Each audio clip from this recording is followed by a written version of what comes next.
that people have been waiting for, apparently, because every once in a while people will tell me, but then this term is, if you see this term, then probably this other term is going to be present. That means the terms are not independent and the terms are correlated. So we'll do correlation analysis, starting today. And it becomes quite interesting by next class when we get to do dimensionality reduction using latent semantic. Okay? But let's get this.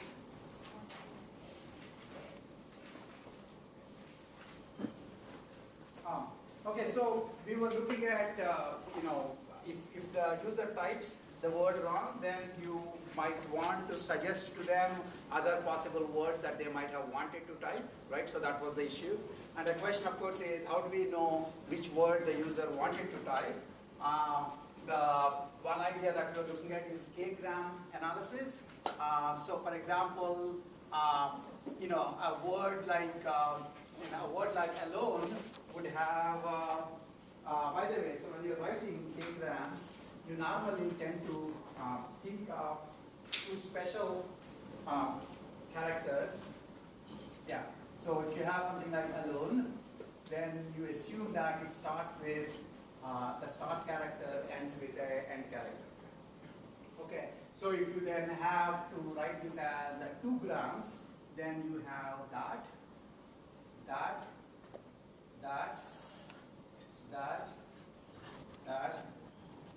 Those are the 2 grams. Okay? And so each of these is a separate 2 gram. Okay? And then if I then want to, if I wound up writing Alan, then that has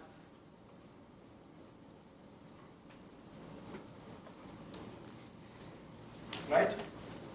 Okay, so Alan and alone are connected in the sense that you have these elements here. Each of these are like indivisible elements. A bigram is an indivisible element now. And so you can consider this as one set, this as another set. In fact, you can consider them as bags too, because sometimes the same bigram might occur more than once. Right? So in fact, we'll assume that they're bags. And then we take the Jaccard similarity between the bags to see whether or not the word is close to the other word. Okay, so that's what we are going to do. And then, of course, since there are going to be only if there are n different characters in your vocabulary. I mean, so you have 26 characters, right? So then you have n square bigrams. Right, n square bigrams and cube trigrams and so on. So essentially, you're now going to be, each of these words can essentially be indexed in terms of the bigrams it contains. And in fact, you can actually compute the inverted index so that at the query time, you can then see what are all the other words which have that particular bigram. So here, the bigram LO occurs in alone, lord, and sloth. And R occurs in border, lord, and morbid, and so on. Okay? So you can actually use this inverted index structure in computing the Jaccard similarity fast. Okay? But if I give you just 2 words, then you can compute the Jaccard similarity just the normal way. If you do it on a large number of words, you can use the inverted index structure. Okay? So then the question, of course, is how do you actually go about using this k-gram distance computation to decide what are the good words. So the basic idea that you plan to do, and let me just go to that slide and then come back here. Yeah, so the way you, forget about the word edit distance right now. So using k-gram distance, you can think of this slide as using k-gram distance, for example. So the idea would be that you might essentially compute words which are within a certain k-gram distance away from the word that the user typed. Okay, those may not be English words. Okay, and then you might then take an intersection of them with the correct words in the lexicon. And then see, which are, and then present those to the user.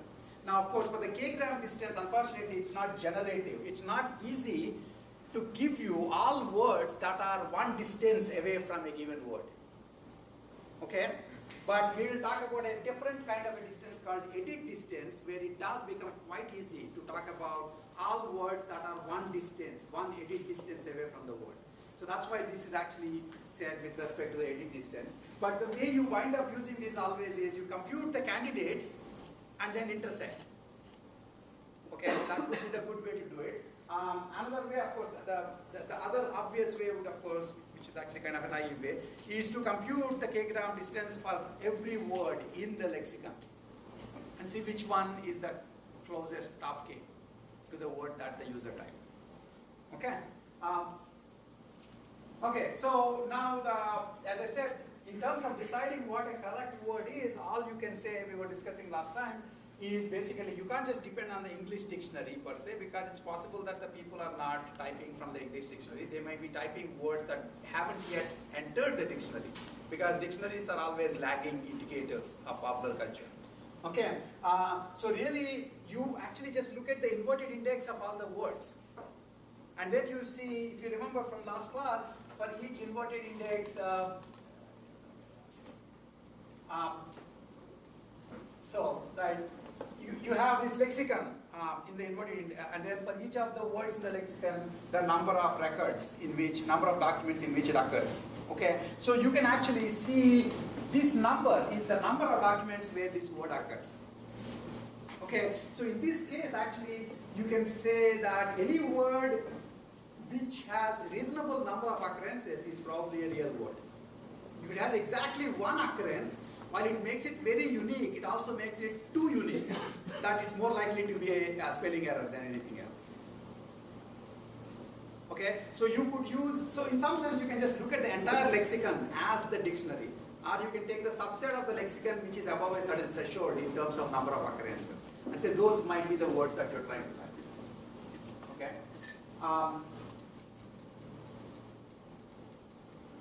Just going back to where I was. Okay. So basically, using lexicon of the inverted index itself, and then the postings list contains how many documents this word occurs, and that kind of gives you whether it's a reasonable word or not. Okay. One last thing is, of course, are you going to look at the words in the lexicon, which is the set of documents, or the list of queries that people have typed in the past? Okay, that in fact, so documents are even documents are lagging indicator of what people are looking for. The query logs are really the current indicators of what people are looking for. Okay, so in fact, one thing, this is the first time I'll say it here, but in many techniques that we'll discuss from now onwards, they can be applied either to the document corpus or to the query logs. What's a query log? Query log is just the log of all the queries that people have typed. So in a traditional IR sense, a query log basically could be all the paragraph queries that people have typed. So that in itself is a little document corpus. Okay, for search engines like Google, etc., there'll be like 2-3 words that people have typed. But that's again, so it's like a query log is a separate corpus. Documents are what is out there. Query logs are what people are looking for. You can do analysis of them in analysis, many types of analysis, either on the query logs or in the document index, and sometimes one is better than the other. The huge big difference is query logs many a time are actually the right thing to analyze, but if you are writing a search engine, where are you going to get your query logs? There is a huge what's called the cold start problem. Okay? Cold start problem basically means if you wrote a search engine, presumably you don't yet have any customers. And so nobody asks queries. So you can go and ask Google, could you please tell me what are the queries people are asking you? And they'll say, take a hike. Right? So essentially, query logs really are the ones that you want to analyze. Many a time you don't have access to them. Okay. In this case, actually, either of them, both of them are equally good. But then once we start talking about correlations and so on, it turns out that maybe analyzing query log correlations is better than analyzing the document corpus correlations. But you don't have it. Rich have it. The 2-3 search engines that actually have non-zero number of customers might have query logs, and so they get better. Which get better. Okay, in fact, we'll talk about this very nice idea. Why is it that all my concept? Called power law distributions, which we'll talk about. We'll have enough time to talk about them, but which is basically rich get richer, and people who already have query logs can analyze those query logs and become even more customized to the user population. And people who don't have them would like to analyze them, but they have nothing to analyze. Okay, so I don't have any obvious answer for it. I mean, from a technical point of view, this technique works either here or here. If you have both, then you can decide which one to use. Okay, if you only have one, you know which one to use. That's the only one you can use, the document balance. Okay, so we will mention query logs multiple times, but remember that while it is a great idea, you may not have it. So that's a big issue. Okay, so I mentioned k-gram distance. K-gram distance is not generative in the sense, if I give you a word, it's not as easy to develop all the words which are 1 k-gram distance away from this word. Okay? By the way, I'm also saying similarity and distance interchangeably, but that's what I mentioned in one of the mails. Similarities are really distance measures. Okay? So we have another distance measure here called, and anytime I come up with a new distance measure, you should ask yourself, is it a distance metric? I mentioned that in one of the mails I sent. A metric will be symmetric, it would be non-negative, and it would satisfy the triangle law of inequality. Okay, many a time actually distance metrics don't satisfy triangle law of inequality, and still people use them. But the good ones certainly, distance measures. For it to be called metric, it should be actually satisfying triangle law of inequality. Which, in case you have forgotten, in a triangle, sum of any two sides is larger than the third side. That's it. Larger than or equal to the third side. And become equal when the point of the triangle is on the line itself. So it's all 3 points are pulling here. Okay. So we have one more distance now called edit distance, which is essentially captures the intuition that two strings differ from each other because you're writing them by typing them, and you might be making editing mistakes. Okay, so the kind of edit mistakes that you can make are essentially the minimum number of, so you're talking about basic operations. You insert a letter, you delete or you miss a letter, okay, and then so basically, and then you might be able to transpose letters, which we'll talk about later. Okay. So edit distance between string 1 and string 2 is the minimum number of basic operations you need to do to convert one to the other. Why is minimum required? Because otherwise it's not well defined. I can take on and make it to 1. In a minimal distance, I just need to add insert e. That's one operation. But another way I can do on to 1 is O-N, W, K, J, R, cut J, cut K, put E, cut W. Okay, if you actually see people typing, instantaneously, they might sometimes be making these mistakes, adding up letters and deleting letters, etc. Okay, so you need to talk about minimal distance because that's the only uniquely defined distance. A maximal distance, any distance can be generated. You want 15 as a distance, I will do, if the distance is 5 to begin with, you want it to be 15, I will add 15 random things or 7.5 random things and remove 7.5 random things, and I'm done. Okay, so that's why you need minimum. So the insert, the invisible basic operations that people look at are insert, delete, and replace. Those are the main ones. And then there is a distance, edit distance measure called Levenstein edit distance, which only uses those 3. So how many insert, delete, replaces do you need to do to go from one to the other? The minimum number. Okay? And all I want is you want to show me when you say 3, then you need to show me those 3 operations that convert this into that. But what I care about is the number 3, and that should be the minimum. Okay, and then there is a variation of Levenstein distance called Dammer law of Levenstein, which essentially adds to these 3 basic operations the operation of transposition. Okay, again, these are reasonable errors that you can be making if you are typing. Transposition could happen if I'm trying to type T and H, But due to the, due to the slight synchronization problem, I typed H first and T next, instead of T first and H next. So they got transposed. Okay? Yes? Can you transpose over more than a distance of 1? Like, no, transposition is main transposition, just H T. Okay, again, the question of whether or not what you consider basic operations really is connected to this notion of what is the error model. What kind of errors do people make? Okay, and you can already see that while I made these basic operations, not all errors are created equal. Not all replaces are created equal. More people tend to replace M with N than M with Z, for example.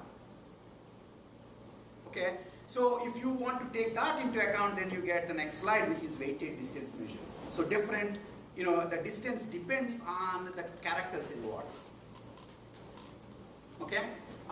Anyway, so here are some examples. Make sure that you understand this. Levenstein distance between dog and do is 1 because I just need to add G. And between cat and cart is 1 because I just added an R after I did. Okay? And cat and cart 1, cat and act is 2. Okay? Did you see that? Cat and act is 2 for Levenstein because I'm not allowed to transpose. Okay? So how would you get cat to act into, what are the two basic operations? Tell me two basic operations. I assume somebody said something right. Two replaces, for example. Okay? And then the same one, cat and act, will become distance 1 if you allow transposition also. Okay, if you assume all of them, in this case you are assuming all errors are equally likely. They're all created equal. Okay? The next one is weighted distance, as I said, which is basically the same as before, except the weight of an operation depends on the characters involved. This is the more general case. That one just becomes a special case of this, where it ignores the, f of x, y, ignores x and y and just gives a number. Okay? That's basically what we're doing here. Okay, now where do you get the weights? In some sense, these weights are supposed to represent the likelihood of errors that people tend to make. Okay, and to the extent all people are basically making the same kinds of error with the same kinds of frequency, then presumably you can just set them up once up front. Okay, you can also try to learn these errors, which we'll talk about at the end, a Bayesian approach for just completely learning spelling correction. So that's where the weights come from, but we assume for now that the weights are created equal. So weights are just given up front. So here you need way more weights. The previous one is just, all the errors are created equal, so it's just, you say each basic operation is one constant, one distance. Okay, now the one interesting question, although I'm not going to spend time on this here, is it's not how easy or hard is it to compute. You were able to compute the distances here quite easily. But it's actually not easy, not as obvious, to compute the minimum distance between two words. It's still polynomial, it turns out, but you can make it exponential if you are not careful. Okay, so to get an example, consider this sentence, this word umbrella, and then umbrella. Yeah, that's right. Yeah, that's the same thing. Umbrella and umbrella. Okay, so what is the distance between them? The point to understand is the distance. Okay, so if you are trying to align them like this, if you try to align them like this, then it looks like U and M, it's already one distance. Okay, and M and B, one more distance. B and E, B and R, and so on. So it looks like a large amount of basic operations to convert the top one to bottom one. But if you align it such that you push this underneath that, then you realize that actually the distance is just one. You missed one character. So in this case, yeah, okay, and also the T was added. Okay? Now the point is, in general, I could basically have situations where there's an alignment for a particular sequence, optimal alignment for a particular sequence, followed by some junk, followed by another optimal alignment. Okay? And it's not obvious. I can give you long sequences and and make you compute the minimum distance, and you won't be happy with me. And you know, it turns out that thankfully, how many of you have heard of dynamic programming algorithms? Okay, that you should have heard about them in 310. In fact, it's easy to write, not very easy, but easy to write a dynamic programming algorithm for string comparison, string distance computation, which would be of complexity m times n. And the algorithm actually itself is given in the chapter on tolerant dictionaries that I should send you as possible readings for this part. Okay, so you can look at that. So the point, of course, is optimal alignment. Distance depends on the optimal alignment, and you need to both align and compute the distance at the same time. Okay, while I'm not giving you the algorithm, I do want to say that some of this gets done multiple times in other places. For example, sequence alignment task in genetics. Okay, if you're talking about long words, English is child's play. German is serious, because German is basically, and actually one of the languages I know, Sanskrit, which is sort of the Latin of the Indian languages. It too is dead, nobody uses it, but it's like the root of most of the Indian languages. In both Sanskrit and in German, you can essentially combine multiple words into a super word. And so there are no spaces, and so it becomes, I don't even know what it's called in German, but in Sanskrit it's called samasa, which is basically just connected set of words, and you are supposed to read the whole thing together.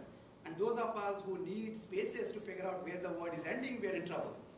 And furthermore, then actually first of all notice that where any languages with this super word structure, segmentation is important. Otherwise, all of a sudden your vocabulary increases arbitrarily large, because you take the same basic words and adding them together to get a new word. Okay, now neither of these are particularly bad compared to genetics, where the words are actually just what, 4, right? And then you just keep repeating them in multiple random sequences, and there may be small noises in between, right? And you want to see what is the optimal alignment of this gene to this other gene. What's the number of distance, what's the edit distance? In fact, you might be interested in seeing what kinds of mutations are more likely versus less likely. And that's the distance that you will be computing. Okay, and so essentially computing the sequence alignment problem is again a dynamic programming problem. And it's just that, you think m times n, m is the word length, n is the word length, words are small enough, it's okay. And they look at word m times n, oh my god, m is one gene, n is another gene, and it's basically long, long strings. Okay? One other place where this actually gets used is speech recognition. Basically, if I give you the speech signal for some word, I said it, and you said the same word, you may have expanded the time scale, you may have contracted the time scale, you may have added little extra noise in between.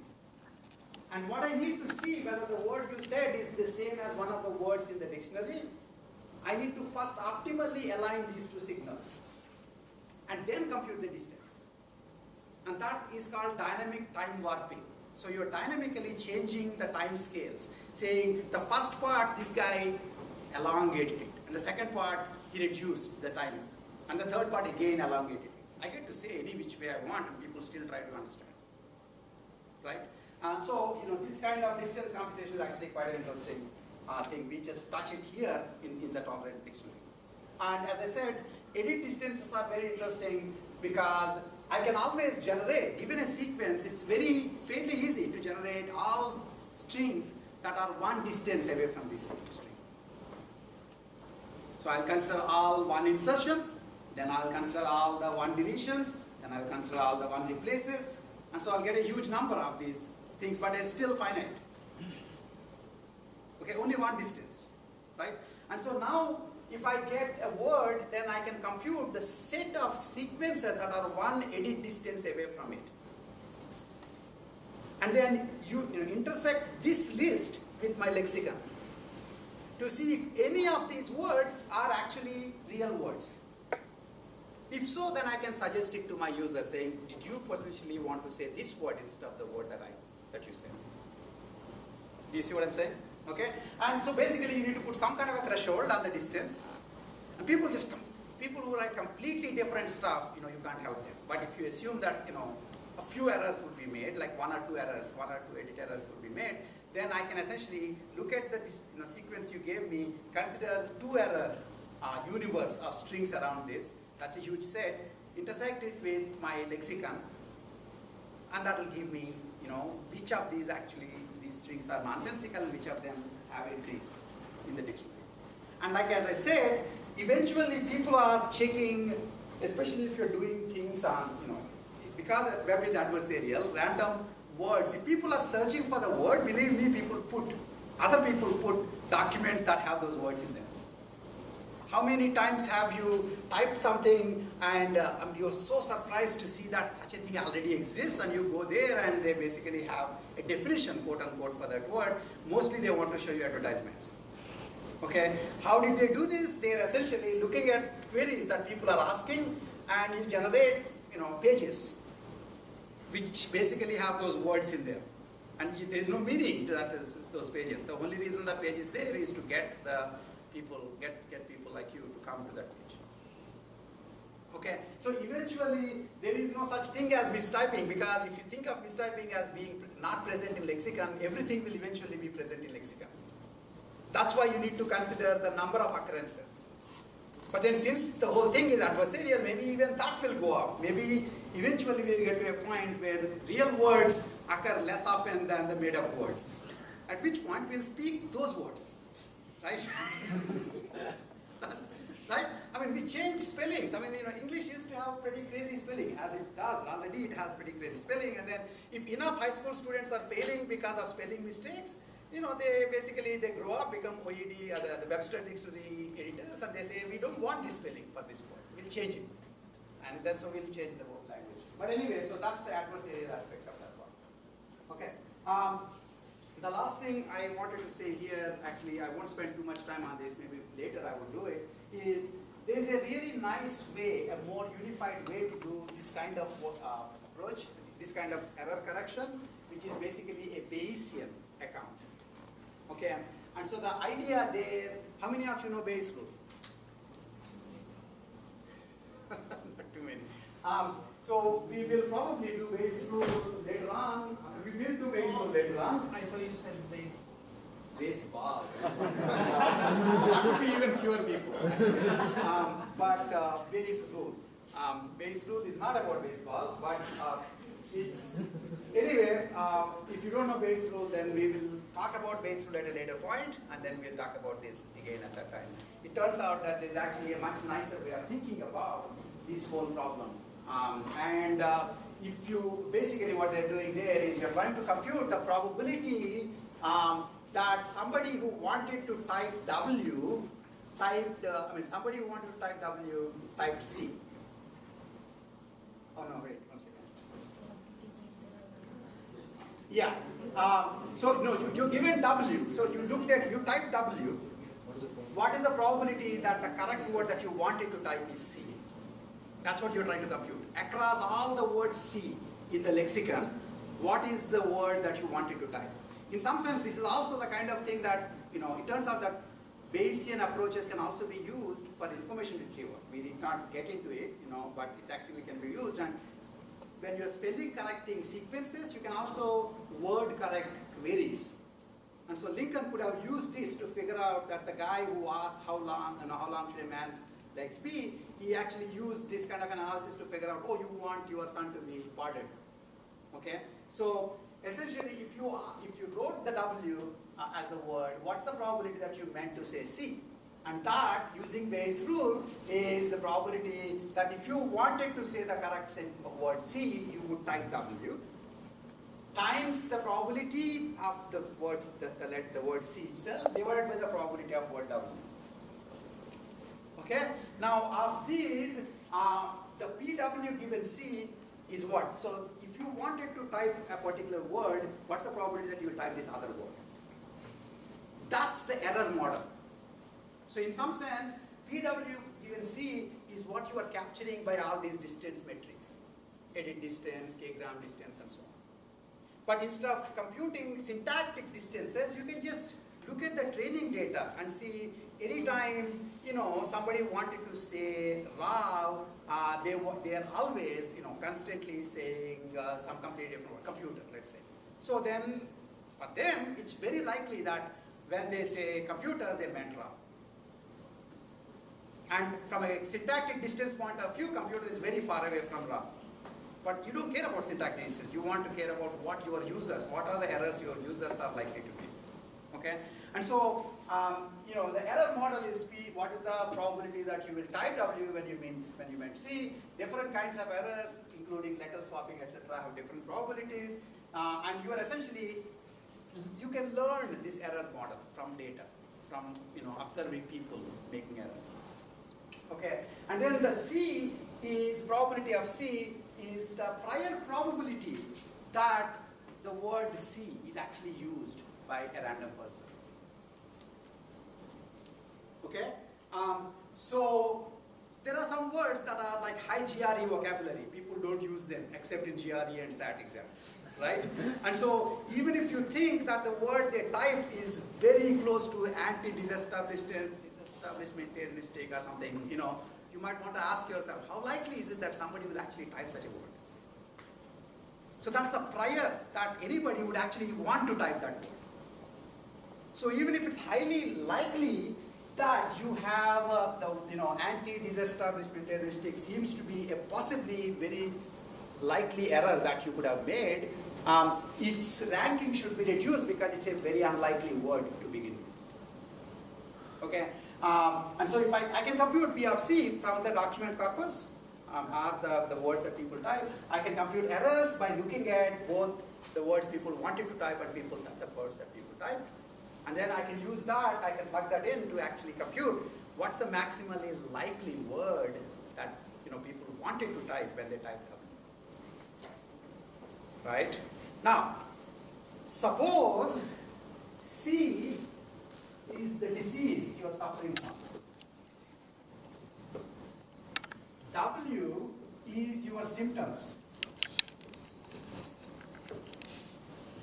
Okay? So I have runny nose. What's the probability that I have Ebola disease? Okay? Ebola virus, infection kind of thing. Now, people who have Ebola infection, I don't know if you've seen any of these graphic movies, if you have Ebola, everything is running, not just your nose. In fact, your entire body is running. So basically, Ebola virus does explain that that's one possible disease I could be suffering from when I went with a runny nose. So is common cold. So is allergy. Now, why is it that as soon as you walk into a doctor's office, they don't start treating you with Ebola virus vaccinations? Partly because they're not there, but partly also because the insurance won't cover it, and mostly because probability that a random person in Tempe area would be suffering from Ebola infection is very small, and probability that they are more like that they will be suffering from allergy is much higher. Flu close to 1.0, right? And so essentially, it's the prior that makes the ranking be correct once again. And there is this idea called fallacy of prior, which is again a diversion here. As I said, this Bayesian analysis is like diagnosis. You're diagnosing what the disease is given the symptoms. W is the symptom that you typed. C is the true disease that you wanted, that you're suffering from, the word that you wanted to express. Okay? And the same theory works for diagnosis of diseases, diagnosis of words, that correct words that you wanted to type, and so on. And as long as we're talking about diseases, the interesting thing is that most of you now, those of you who are advancing in ages, maybe not all of you, I do it any day. If you're having some symptoms, you go off to internet and type your symptoms and see what are all the diseases that I could be suffering from. And then, of course, as usual, the television commercials say, please go to the doctor and ask, can I take this medicine? Right? Apparently, that's what we're supposed to do. To go to the doctor and say, I already decided this bag of medicines might be looking good for me. Would you like me to take this? Right? The question with that is, why do people make mistakes? Why is it that when they go onto internet with their symptoms, they tend to basically find pretty horrendous diseases that they're definitely likely suffering from? Well, if you have a runny nose, you go and check runny nose. Runny nose is indexed under a whole bunch of diseases, including Ebola infection. So yeah, it looks like that's probably what I'm doing. Yeah. Because it has PC and PW as equal for everything. Exactly. More than PW, it's like the piece that the point is that the priors are not known to you. You don't know which diseases are more likely, which are less likely. All diseases are 10 power minus 15 anyway, or 10 power minus 7 or something. They're not, big diseases are not all that likely, okay? And some of them, even the 10 power minus 7 versus 10 power minus 12, it makes a big difference. And you don't know that. Your doctor who has, gone into loans, big loans for going to the medical school, they have a better idea. This is what they'll tell you. They basically give you, now that there's internet, you can, diagnose yourself, except you overdiagnose yourself. Okay? So that's called the fallacy of prior. People wind up, and the fallacy of prior for you would be that, the word, you assume that all words are created equal. All correct words are created equal. And so you're more likely to say, oh, you meant to say this highfalutin DRE word. And this person is probably, second standard drop off and probably did not have that word anyway in their mind. Okay? So anyway, so these can be learned, and this is a Bayesian way of looking at spelling correction. And you can actually think about Bayesian way of doing information retrieval itself. There's entire chapters in the IR textbook that was one of the readings. There is probabilistic models of information retrieval that you can look at if you're interested. Okay, so I'll stop for that here and move on to my next topic for this class, which is start improving on the vector similarity metric. Remember, we did vector similarity, and we did some obvious improvements to it, such as improving the term weights. Okay, and then we talked about how the indexing and retrieval works, so that you can actually implement it in a large scale, or reasonably large scale, and then you now can do your project one. Now I'm going to talk about how to improve vector similarity. Obviously, some of the problems you already have seen before, which is here is a bunch of problems. Okay, document representation loses information. Of course, when you took a document and made it a bag of words or a vector of words, lost information. Users' inability to describe queries precisely. They don't know what they want, and they'll just write something. These are all the problems with the current approach that we are using. Similarity function use may not be good enough. We liked the vector similarity, but that's just a syntactic measure. Importance, weight of a term in representing a document and the query may be inaccurate. We tried to improve it using DF-IDF, but that's sort of an approximation. And the same term might have multiple meanings, and different terms may have similar meanings. So synonymy and polysemy. Okay? Synonymy basically means you asked for a word, but that word isn't present in this particular document, but a synonym of that word is present. Maybe you would be happy with this document. Okay? And polysemy, you asked for a word, it's present in this document, but you probably meant it in a different sense. My favorite example is, if I ask for the word Bush, I could be looking for George Bush, or Kalahari Bushman, or burning bush, or anything. Okay? And so the question is, each one word has multiple different contexts. Okay? On top of all this, in fact, if you look at, and even if you actually assume that vector is a reasonable representation, we have this issue that vector dimensions are not independent. They might be correlated. And interestingly, while we can't solve all these problems, we will look at, we will look at 3 extensions, of which the first one I won't do today. And in fact, I won't do it right now, I'll do it later. And the other 2 I will do it starting today. So one is this idea called relevance feedback, which tries to figure out what the user really wanted to say by having a bit of a conversation with the user. Okay, approximate idea basically is that the user gives a query, so then you go off and take, generate 30 documents according to your best guess and show it to the user. And you ask the user, please tell me which of these are relevant, which are irrelevant. By that time, most users would have left, but assume that you have good users who like to help you out. So they will say, these are relevant, these are irrelevant. Now they ask, give me the next 10 documents for the same query. So then I can improve my query now by realizing that, for this query, documents D1, D3, D4 are relevant, D7, D8, D9 are irrelevant. And so how do I change the query such that documents more like these will come and less like these? More like these and less like these will come. That's relevance feedback, okay? And that's sort of like in search engines you say similar pages like this, and you click on it, you'll get more pages like that particular document. That's the same sort of an idea. It is a very simple syntactic thing actually. I almost cannot stop myself from giving it away, which is that if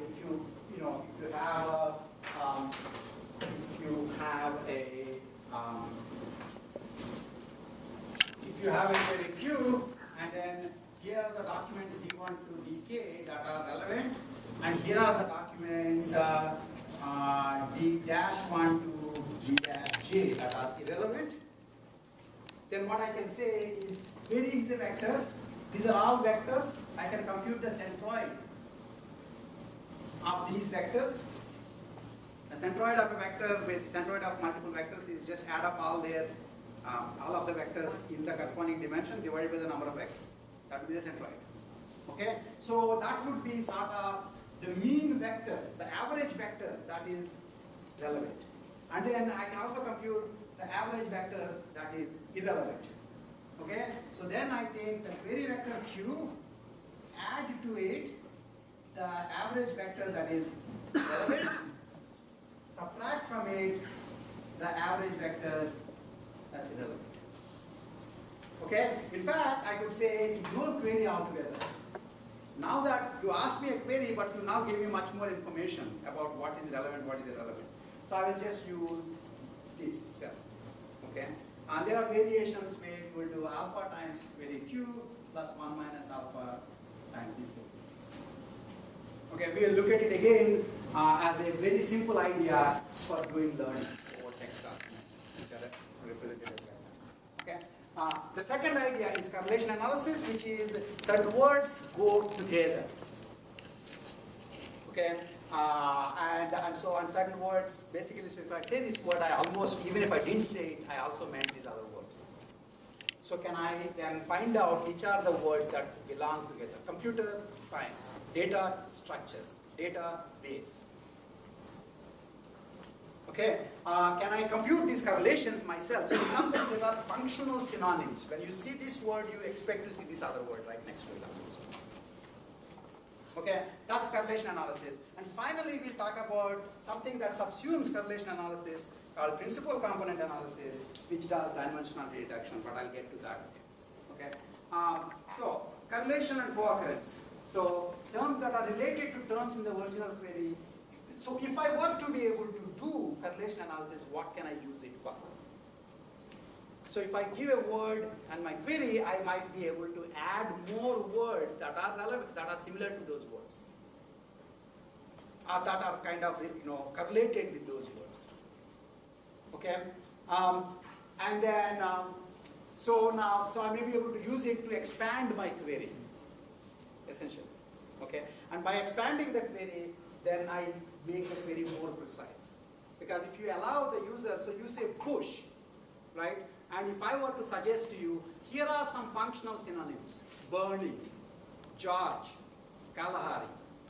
Do you like to add any of these words? Okay, and so I then say burning, then obviously burning bush is my query, not George Bush. How did I figure out that when I said bush, when the user said bush, I should be able to show these three words as the possibly correlated words? That's basically because they're occurring together more often than any two random words. Okay? So two terms are related if they have high co-occurrence in the documents. Okay? Let me look at this. Just 1 second. Okay, so here is an example of correlation. There are 1,000 documents in my corpus. A particular word K1 is present in 25% of them. Another word K2 is present, actually unfortunately assume, is present in 30, another 25. Actually, let's change this word thing actually. Say assume that K1 is present in 50% of them, K2 is present in 50% of them. Because that's the example that I want to use. Okay. simpler to understand. K1 is present in 50%, K2 is present in 50%. My question is, are these words correlated? You don't know. If you did not, if you thought you know the answer, then you're in trouble. Okay, you clearly don't know, right? You need 51%, right? But what if I tell you K1 is present in 100% of the documents, K2 is present in 100% of the documents? Then of course they're correlated, fully correlated, because they're present in every one of the documents. But anything below 50, basically you can't actually tell. Based on this, I can still make them be correlated or uncorrelated. In terms of correlation, it could be positively correlated or negatively correlated. And if they are not correlated at all, either positively or negatively, then they are independent. Okay? To be able to tell, then I need to ask you, basically I need to tell you what percentage of documents do contain both K1 and K2 together. That's what I need to tell you. Okay? Suppose I said X% of the document contain K1 and K2 together.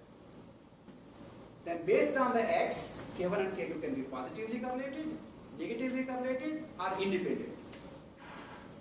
First question, if two keywords are independent, is it possible that a document can contain both of them?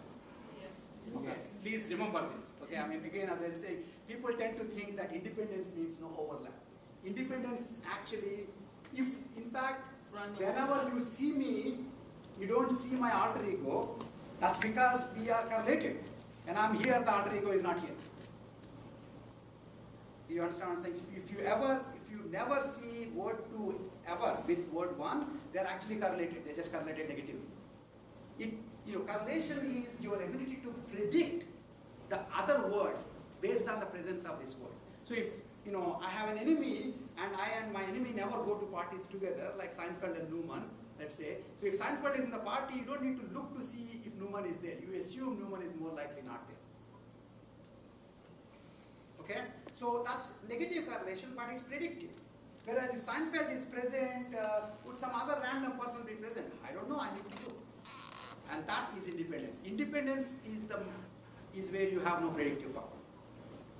Okay, so for this, the X% would be, if it is 25%, right, then essentially that's independence case.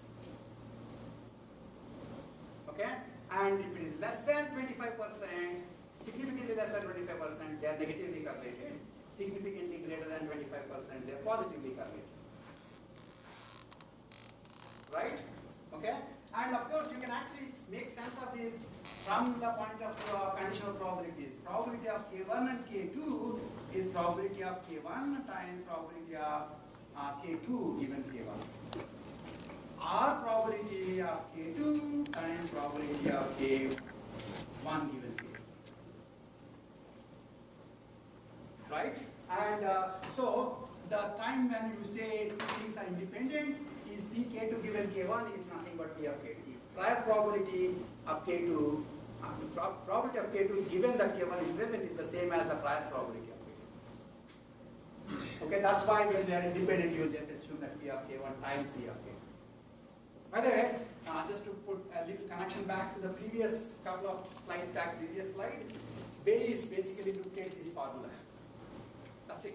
Okay. They said, well, the K1, K2 can be represented as probability of K1 times K2 given K1, probability of K2 times K1 given K2, which means probability of K2 given K1 can be written as probability of K1 given K2 times probability of K2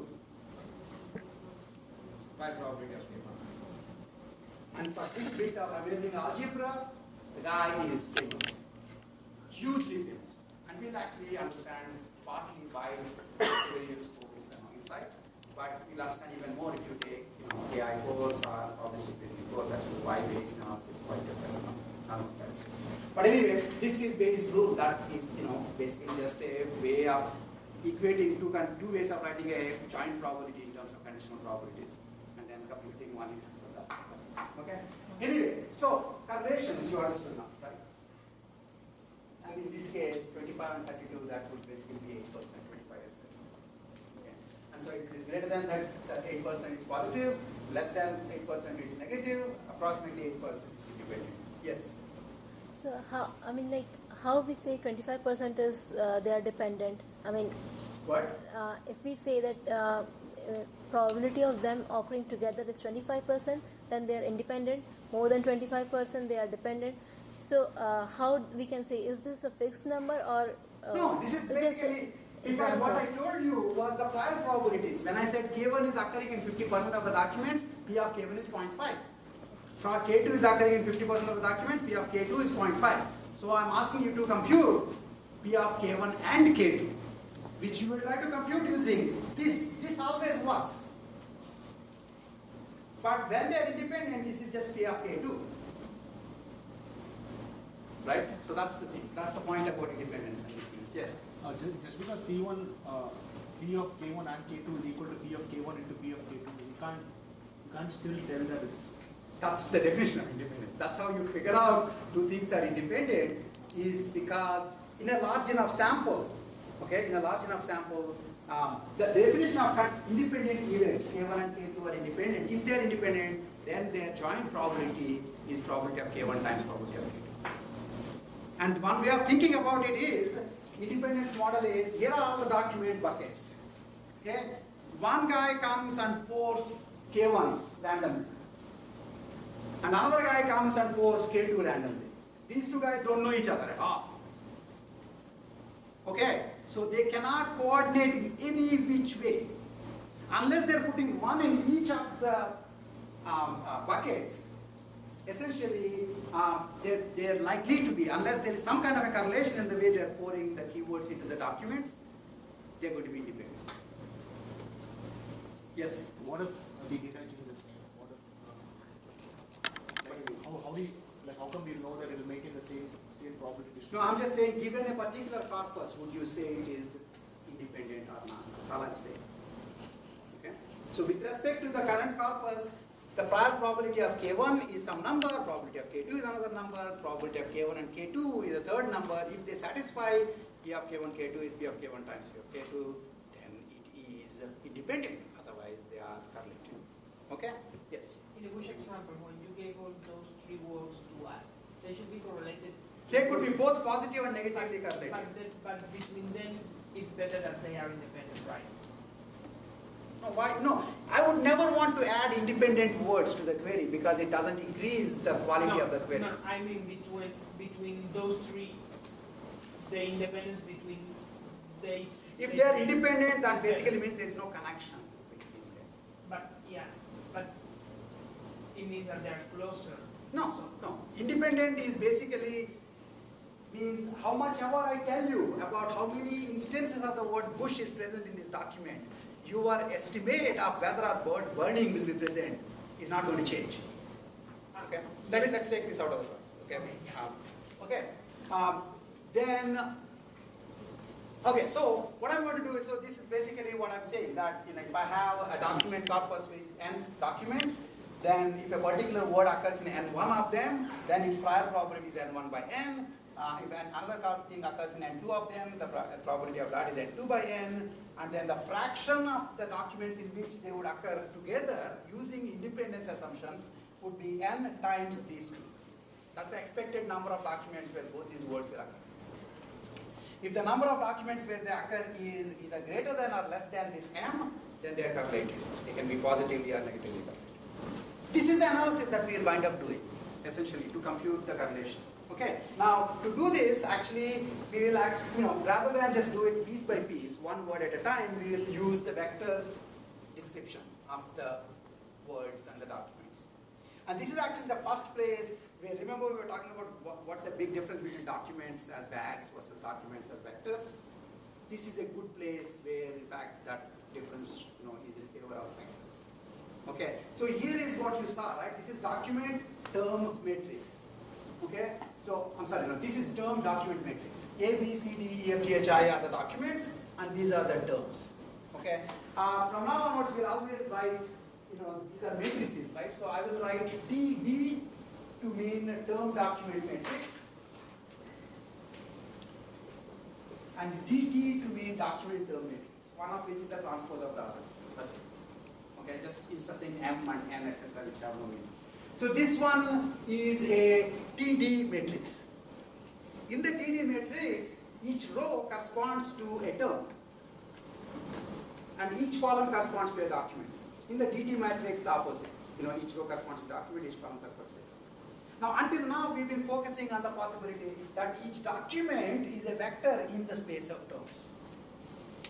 But I can equally say each term is a vector in the space of documents. I can do this as well for bags. You see, each Rao's bag is a collection of fruits. Each fruit is not a collection of bags. You see what I'm saying? So the metaphor doesn't go well there. Whereas here, in fact, in terms of the vectors, it's like, matrices. Remember, this is the time to bring back all your linear algebra. You have row space and column space for matrices. And they have relations between row spaces and column spaces. In this particular case, you have the documents are vectors in the space of terms are vectors in the space of documents. Okay, so now I basically can, so first remember that and think about the following question. Suppose the terms were really independent, then here is an interesting thing. Suppose I take the matrix TD, okay, multiply it by matrix TD prime, the TD transpose. Okay, that would be TD times DT. And this much at least you know about matrices. It will become TT matrix. Term matrix. Okay, so if I multiply TD by TD dash, TD by TD transpose, I will get a matrix which is a square matrix, square symmetric matrix, which computes essentially the correlations between terms. Okay, and remember that matrix multiplication actually, how many of you already know that matrix multiplication can be understood in terms of vector dot products? You better understand this. Okay, matrix multiplication is not just a random formula that you think. Basically what you're doing is, if I have a matrix like this, right, this is row 1, and I'm multiplying it by this other matrix which has column 1. So the final matrix, the answer matrix, this term would be this row dot product this column. Right? So multiplication is just a series of dot products. Is that cute? Now, okay, remember this is the term vector. TD matrix, this row will be the term vector. TT matrix, this column would be the term vector. When I multiply two vectors, these two documents, then I will get here these two term vectors dot product. In fact, ijth term in the multiplication would be ti dot tj. The vectors ti dot tj. It's just dot products. Now here's my question. Remember, we all assume that terms are supposed to be independent. If terms are independent, their vectors should be independent. If two vectors are independent, basically that means they're orthogonal. If they're orthogonal, their dot product should be 0. And so, if in fact you really were not, you were really right and you were not delusional when you thought that terms are all independent, then when you computed the term matrix, you should get a nice diagonal matrix where there are non-zero entries only on the diagonals. Everything else should be zeros. That's when you know that the terms are independent. Did you see how we connected the notion of vectors to the notion of independence of vectors to the notion of correlation of terms?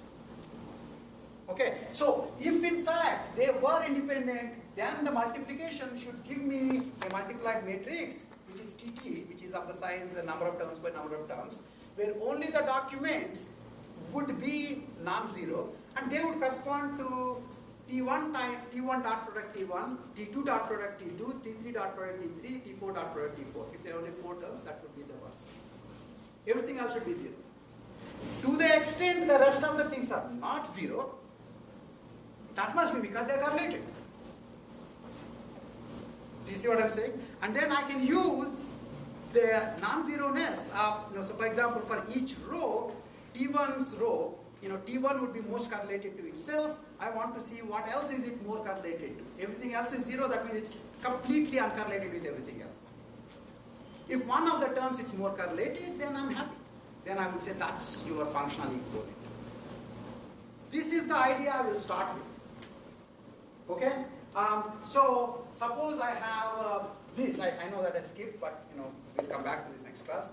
I skipped one slide in between. Suppose I have term document matrix like this. Okay? So if I do term document times term document dash, which is the matrix multiplication, I get this matrix. Trust me on this. You can actually go and check it yourself. But that's the matrix you'll get. And it has size 3 by 3 because